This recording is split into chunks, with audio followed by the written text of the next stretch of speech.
It bought some of the distressed debt from regional banks in the first quarter, maybe second quarter, and now it's able to sell off some of those hung loans for a premium. This is kind of the sweet spot for what we expected to happen. Bloomberg's Sonali Basak can get us through the details. Sonali, walk me through it. So remember last year when the leveraged loan market really froze up when it came to acquisition financing? What happened was the banks really were stuck with a lot of that hung debt. Pimco was one of the ones to step in. Very few people really stepped in and bought some.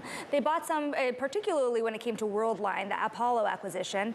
They had bought the debt about 85 cents on the dollar, and they were able to offload it at 90 cents or more. The leveraged loan market has really rebounded quite meaningfully if you take a look there. It has dipped more recently, and so it has still been very volatile, but some of these trades have worked out pretty spectacularly for fund managers who were willing to step into the fray late last year, early this year, when the markets were really struggling when it came to offloading this debt. Sonali, who's buying?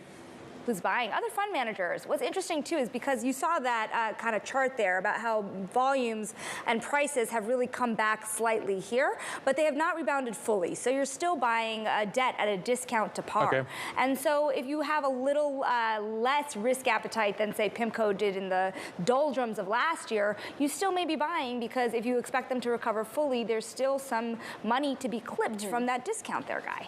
Are the regional banks still in trouble, and do they need to offload more of the loans? Well, so a lot of those loans that we were talking about came from big ticket M&A financing. But to your point here, these big funds are also looking at regional banks as well. So when we're thinking about the regional banking system, just take a look at today. The pains are not over. Regions is having its worst day since March of 2020 when you look intraday. And so there are some significant struggles, and that is not just because of the current third quarter outlook, or sorry, March of 2023. If you look on the closing period, it's March of 2020.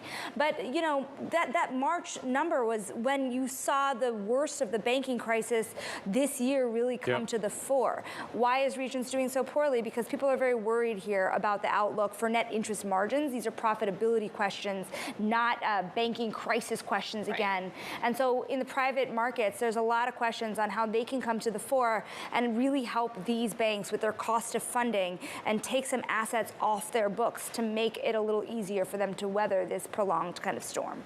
Sonali, in particular, what's happening in commercial real estate there? Because what I keep hearing with commercial real estate is that the bid-ask is still too wide to value this stuff. And therefore, I'm trying to understand how the banks, as they think about what they've got on their books, are going to do with it. Are they in a position now where they can value this stuff accurately enough to sell it?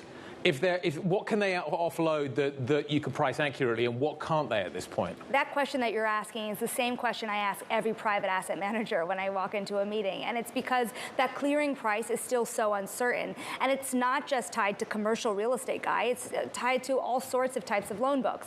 We had, for example, a conversation with Apollo about a month ago, and they had said, their deputy CIO of credit said a lot of these bank loan portfolios are actually too expensive right now to buy. Back when they did the PacWest trade, it was a lot cheaper for them to get in and provide a line of credit to PacWest. But nowadays, there's so much demand from private asset owners that the prices are going up. So that clearing price may not be set yet, both for commercial real estate as well as other types of loan books.